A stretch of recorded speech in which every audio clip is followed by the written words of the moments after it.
O Senhor esteja convosco. Ele está no meio de nós. Proclamação do Evangelho de nosso Senhor Jesus Cristo, segundo São João. Glória a vós, Senhor. Naquele tempo, João estava de novo com 2 de seus discípulos, e vendo Jesus passar, disse: Eis o Cordeiro de Deus. Ouvindo essas palavras, os 2 discípulos seguiram Jesus. Voltando-se para eles, e vendo que o estavam seguindo, Jesus perguntou: O que estáis procurando? Eles disseram: Rabi, que quer dizer mestre, onde moras? Jesus respondeu: Vinde ver. Foram, pois, ver onde ele morava, e nesse dia permaneceram com ele. Era por volta das 4 da tarde. André, irmão de Simão Pedro, era um dos 2 que ouviram as palavras de João e seguiram a Jesus. Ele foi logo encontrar seu irmão Simão e lhe disse: Encontramos o Messias, que quer dizer Cristo. Então André conduziu Simão a Jesus. Jesus olhou bem para ele e disse: Tu és Simão, filho de João, tu serás chamado Quefas, que quer dizer pedra. Palavra da salvação. Glória a vós, Senhor. Que as palavras do Santo Evangelho perdoem os nossos pecados. Louvor a vós, ó Cristo. Vinde, Espírito Santo, vinde por meio da poderosa intercessão do Imaculado Coração de Maria, vossa amadíssima esposa. Amém. Amados irmãos e irmãs aqui presentes no recanto Mel de Deus, amadas e amados irmãos que nos acompanham pelas redes sociais da nossa comunidade Mel de Deus. O salmo de hoje, dia 4 de janeiro de 2020, diz assim: Os confins do universo contemplaram a salvação do nosso Deus.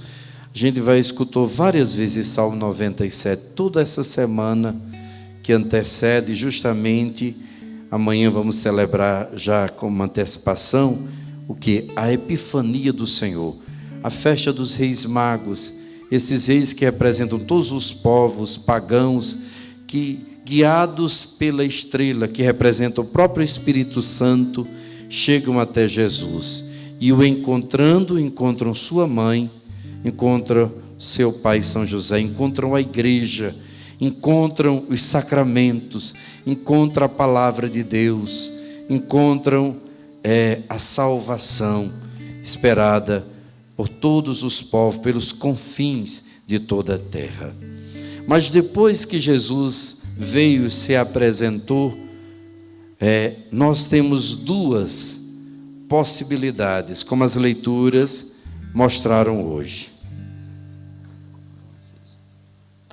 O carro da placa GVV 0717 está com o farol aceso, pediram para ir lá para desligar. Então, temos a possibilidade, como nos ensinava a primeira leitura, de continuar escravos do demônio. Jesus veio para nos libertar de toda a escravidão do demônio, mas nós podemos continuar com a escravidão, sendo escravos, servos do demônio.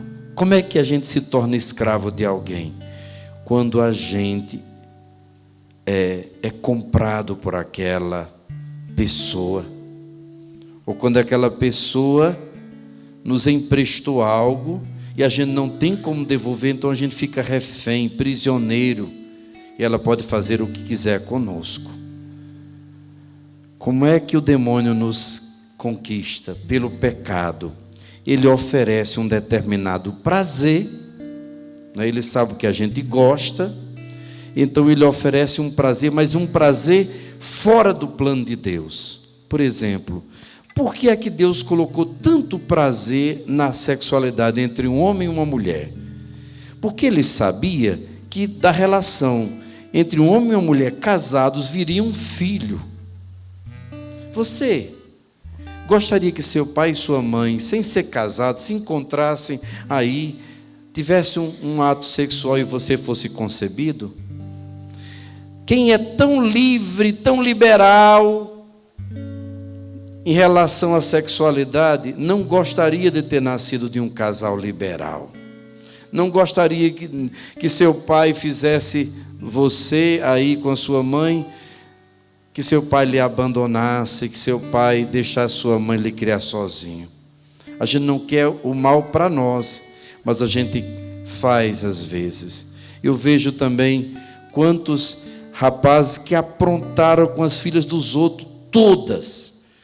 Quantas meninas eles enganaram, tiraram a pureza, disseram que queria alguma coisa séria e não queria nada, só atrás do prazer. Quando eles se casam, parece que Deus capricha. Eles têm às vezes 2, 3 filhas mulheres. E aí ele muda. Eu queria tanto que minha filha fosse freira. O ciúme que eles têm às vezes, porque sabe por quê? Porque o passado dele o condena. Porque ele sabe o que ele fez. E quem planta, se não for a misericórdia de Deus, colherá. Colherá na sua própria carne. E às vezes um filho inocente vai pagar pelo pecador. Claro que isso não é determinante. Tudo pode ser mudado pela força da oração, da penitência, do arrependimento. Mas a lei natural é essa: você planta, você colhe. Mas se plantou o bem, também colherá o bem. Claro que isso é verdadeiro. Voltando, então, o demônio sabe que nós sentimos o prazer que está dentro de nós. A gente vê isso na natureza, nos animais irracionais. O animal está tranquilo, mas quando chega o tempo do cio, ele fica doido. Por quê? É a natureza clamando, ele precisa se desenvolver. Só que eu e você não somos um animal. E a gente não vai gerar um outro animal. A gente vai gerar uma vida imortal. Uma criança é um ser imortal, que tem uma alma imortal, que nunca mais nasce, mas nunca mais morrerá. Está aí a diferença. Por isso a gente precisa ter muita responsabilidade. O demônio diz: não, você tem o prazer, mas não tem filho. Usa camisinha, usa anticoncepcional. Ou se Deus livre engravidar, der alguma coisa errada, aborta. Não é uma pessoa humana se abortar. Quem aqui está vivo, levante a mão.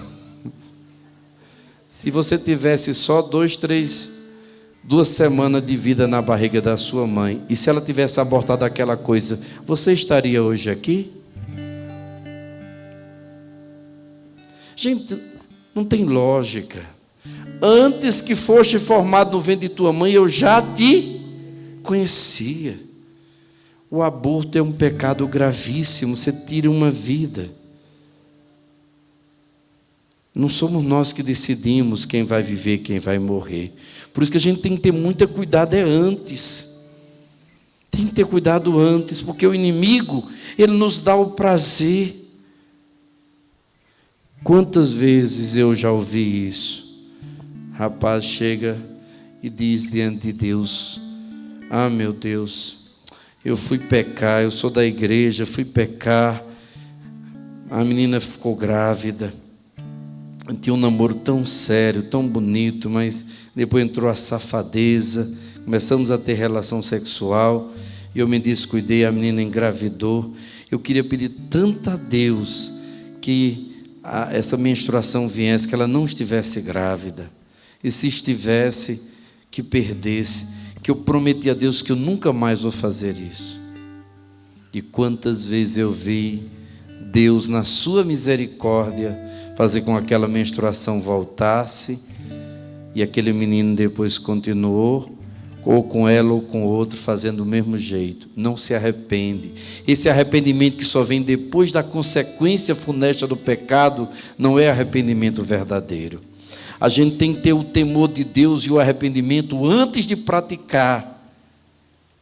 Depois de praticar, aquele arrependimento ele já vem normal, porque é aquela vergonha, porque quando o demônio nos faz cair, oferece esse prazer naquele momento, depois ele mesmo vem cobrar, e a gente, como nossos primeiros pais quando pecaram, ele prometeu: vocês serão como deuses, conhecedores do bem e do mal. Olha, é Deus que não quer que vocês sejam livres, que vocês comam do fruto, porque Deus quer que vocês fiquem todo alienado, fanático, como uma viseira, assim como um burro que só olha para aquele lugar. Não, vocês têm que comer, vocês têm que decidir por vocês mesmos, vocês têm que ser como deuses.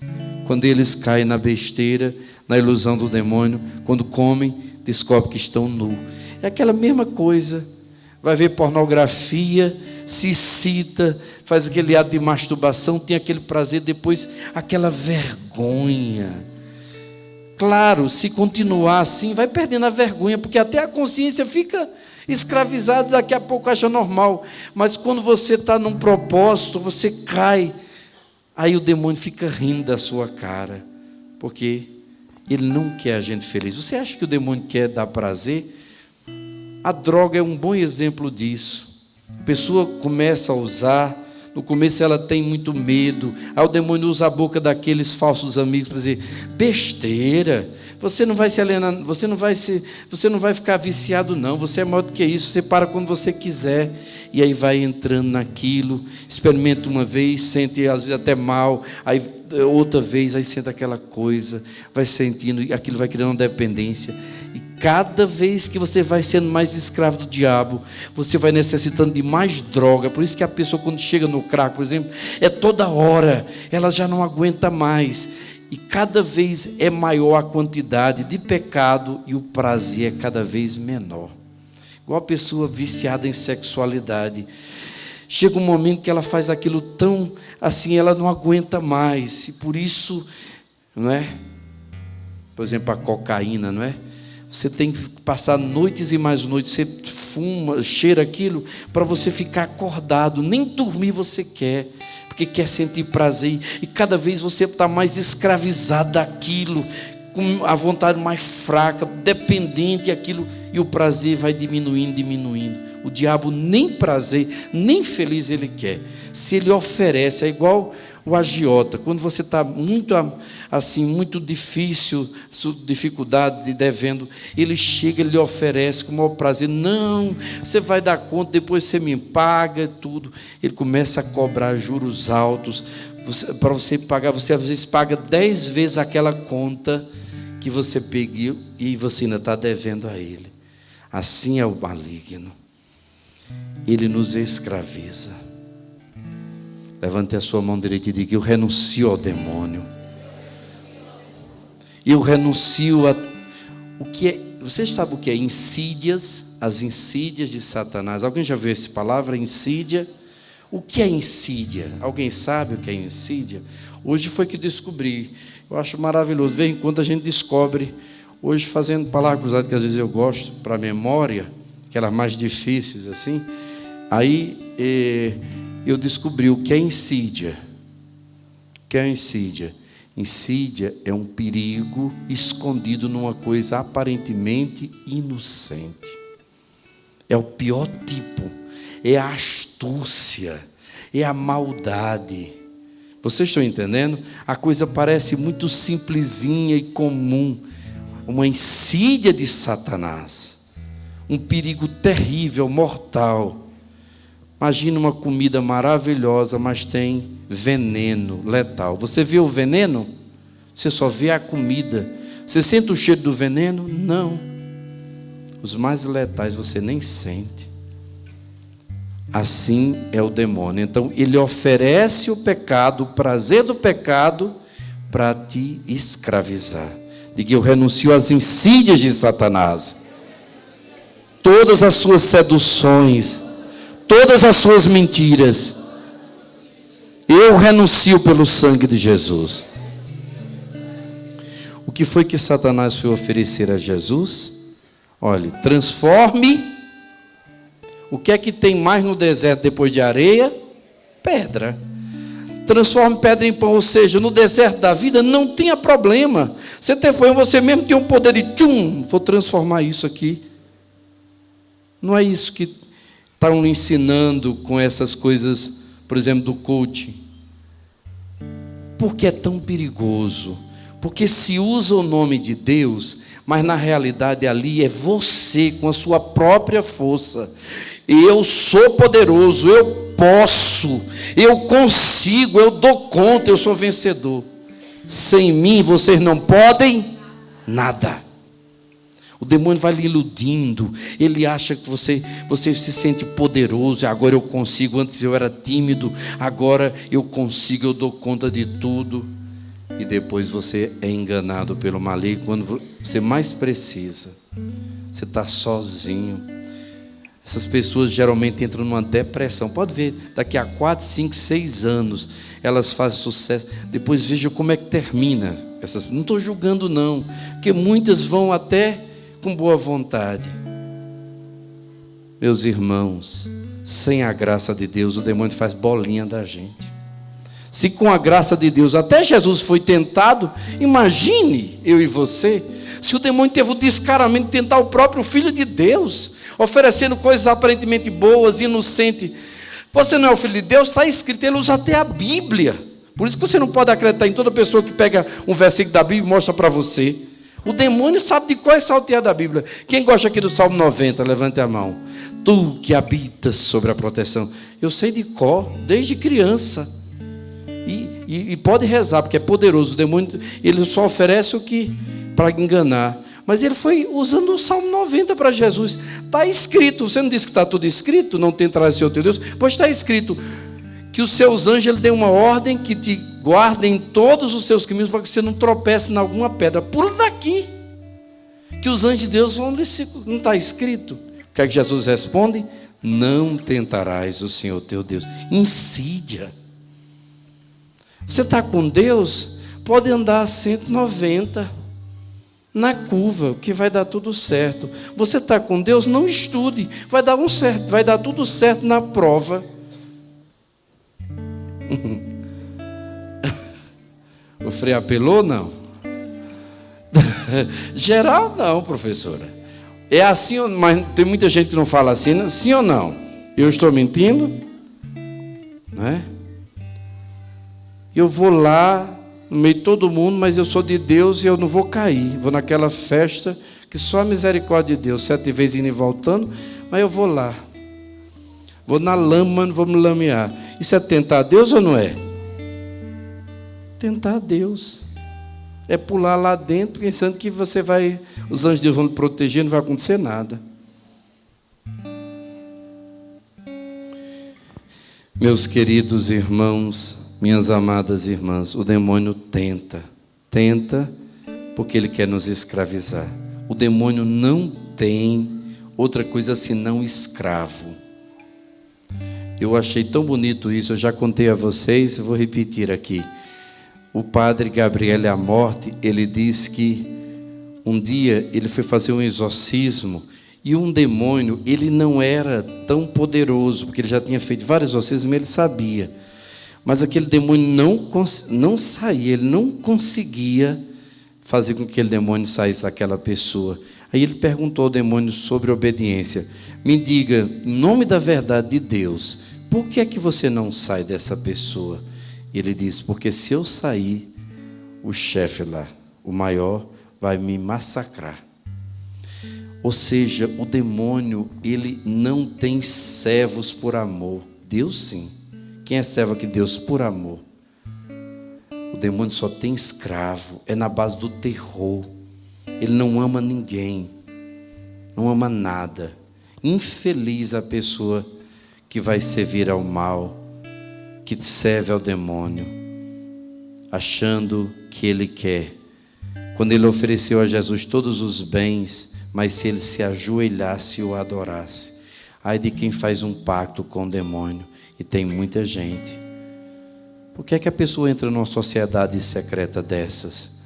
Você vê, ela não tem nada ou tem pouca coisa. Daqui a 2, 3, 4 anos ela já é gerente no banco dela.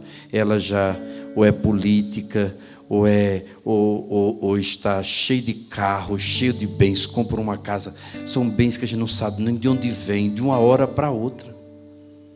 Quem já conheceu casos assim? Vendeu a alma, ofereceu os filhos em sacrifício ao diabo. Como sofrem essas pessoas? Pode ter certeza, o demônio continua agindo. Por isso que a gente não pode pecar. Ontem Jesus falava, então somos todos nós perdidos? Não. Existe pecado e pecado. Toda iniquidade é pecado, São João dizia. Mas tem pecados, como é que se chama esses pecados? Que não se deve rezar por eles. Tem que se confessar e se arrepender. Como é o nome desse pecado? Pecado? O que é um pecado mortal, Frei? Matéria grave. O que é matéria grave? Um dos 10 mandamentos da lei de Deus. Qual é o terceiro mandamento da lei de Deus? Guardar domingos e festas de guarda. Matéria grave. Se eu sei, matéria grave primeiramente, e total consciência, eu sei que é pecado mortal eu não ir na missa no domingo, ou num dia santo, como dia primeiro foi dia santo. Se eu não fui à missa sabendo que tinha que ir, que era dia santo ou domingo, eu estou em pecado mortal, estou escravizado, estou morto para Deus. Isso é sério, meus irmãos. Eu pensei que pecar era só matar, roubar. Você roubou a glória de Deus, roubou o dia do Senhor. Estão vendo como não é difícil a gente cair nas armadilhas do demônio? Honrar pai e mãe. Eu tenho ódio do meu pai, porque me abandonou. O erro dele não justifica o seu erro. O pecado dele não vai justificar. Se você tem raiva do seu pai, o pecado dele é com ele. Mas você tem que perdoar e honrar, e tomar a bênção, porque ele é o seu pai. Nem foi ele que lhe escolheu, nem foi você que escolheu, foi Deus. Existe um mistério aí que você não consegue entender hoje. Um dia você vai entender quando você chegar no céu. Mas você precisa honrar. Pecado mortal. Estão entendendo como é fácil a gente cometer um pecado mortal? Ficar escravizado do demônio. Estou falando isso não é para fazer medo a ninguém, mas para nos alertar. As pessoas vão se confessar, não sabem se confessar. As pessoas, eu pequei porque todo mundo peca, mas eu não faço mal a ninguém. Isso não é confissão. Por isso que às vezes alguns padres ficam com raiva de vocês. E eu digo a vocês, é muito difícil hoje você se confessar. Porque às vezes a pessoa vai se confessar porque ela está passando por um problema. Aí ela vai lá querendo que o padre dê força para ela. Aquilo ali não é um consultório de psicólogo. Isso, um consultório de psicólogo você pode lhe ajudar, mas você não vai ser perdoado por Deus, porque ali, no tribunal dos homens, você tem que chegar e mostrar com todas as suas forças, usando todo tipo de argumento, que você é inocente, e aí você vai ser perdoado. No tribunal de Deus é o contrário, você tem que chegar e mostrar com todas as suas forças que você é culpado, que você se arrepende do seu pecado. Está entendendo? Faça um bom exame de consciência antes de se confessar. Pega os mandamentos. Primeiro mandamento: amar a Deus sobre todas as coisas. Realmente eu estou amando a Deus sobre todas as coisas. Olha o seu dia. Vê se você pensa em Deus.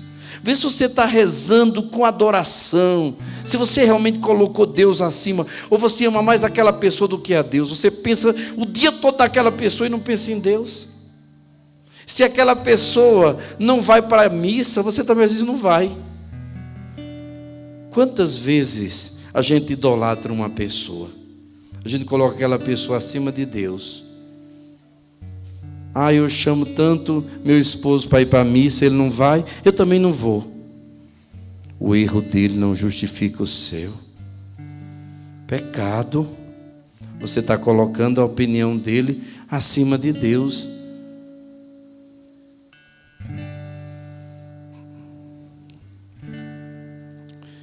A palavra de Deus diz assim: deixai vir a mim os pequeninos e não impeçais. Quantas vezes os pais levam os filhos para a fazenda no domingo? Você, no lugar de levar seu filho para a missa primeiramente e mostrar a ele como é importante o dia do Senhor, você leva para o passeio. Não, lá vai ser meninada toda para ele se divertir, tirando de Deus. Mas a palavra de Jesus é: deixai vir a mim. e você leva para a fazenda. Bata no peito e diga: misericórdia, Senhor. Está vendo que isso é um pecado grave? E às vezes nem pensa nisso. Não, eu tenho direito, eu vou descansar. Meus irmãos, mas nós também temos uma outra opção, é o que o Evangelho nos mostra. Seguir a voz de João Batista hoje é seguir a voz da igreja. A igreja, na missa, em toda missa, o que é quando levanta Jesus, diz o quê? A mesma frase de João Batista: eis que tira o pecado do mundo. E você diz o quê? Senhor, eu não sou digno de que entreis em minha morada, mas dizei uma só palavra e serei salvo. Esses apóstolos, quem eram? João e André. Ouviram a voz de João Batista, como hoje eu e você devemos ouvir a voz da igreja, e não diferente deles, mas é a mesma dinâmica. Não dizer: Senhor, não sou digno que entre minha morada, mas dizer: onde moras, Senhor? Onde tu moras? Eles disseram. Que estão procurando. Que estás procurando? Mestre, Rabi, onde moras? Onde moras? Eu quero intimidade com Deus. Eu quero intimidade com o nosso Senhor. E ele diz: vinde ver. Porque quem vai a Jesus, quem escuta a voz da igreja, como aqueles apóstolos de São João Batista, e procura Jesus de todo o coração, quem procura, encontra. Como quem procura o prazer do demônio, encontra a escravidão. Quem procura Jesus de todo o coração, encontra o seu amor, encontra a sua casa, encontra a sua intimidade. Eles passaram um dia inteiro, chegaram a ficar até as 4 da tarde, até a hora que você encontrou Jesus. Você lembra? Eu me lembro como se fosse hoje, 22 de maio de 1983, com 15 anos, eu tive a graça numa noite, era um sábado à noite, de encontrar Jesus naquele grupo de oração, dia de Santa Rita de Cássia, uma véspera de Pentecostes, uma vigília de Pentecostes. Tive a graça do meu primeiro encontro verdadeiro com Jesus, e por isso estou até aqui. E o mais bonito, quando a gente encontra Jesus de verdade, meus irmãos, a gente não fica só com Ele para nós, a gente leva os nossos irmãos. Quando André encontrou seu irmão Pedro, que seria muito importante, até mais importante que ele no plano de Deus, que seria o Papa, foi que a primeira coisa que ele fez? Apresentou, evangelizou. Encontramos o Messias, e pega Pedro, leva até Jesus, e aí Jesus já chama, muda o nome de Pedro, e começa toda a sua conversão. Mas João também fez a mesma coisa. Se Pedro era o irmão de André, como era o nome do irmão de São João? Eu já falei muitas vezes aqui, pelo amor de Deus. São Tiago menor ou maior? Menor? Maior, foi o primeiro. Por que maior? Porque foi o primeiro a ser chamado. Menor que vem depois, foi chamado depois, que era o chamado irmão do Senhor. São Tiago maior, que também foi um grande discípulo de Jesus, um dos 3 íntimos do Senhor. Por isso, meus queridos, não busquemos as coisas do mundo, do pecado, não fujamos da escravidão, das insídias de Satanás. Busquemos a Jesus cada vez mais e façamos que nossa família, começar da nossa, dos nossos irmãos mais próximos, eles encontrem esse mesmo tesouro, aquele que é o caminho, a verdade e a vida, aquele que nos faz seus servos por amor. Louvado seja nosso Senhor Jesus Cristo.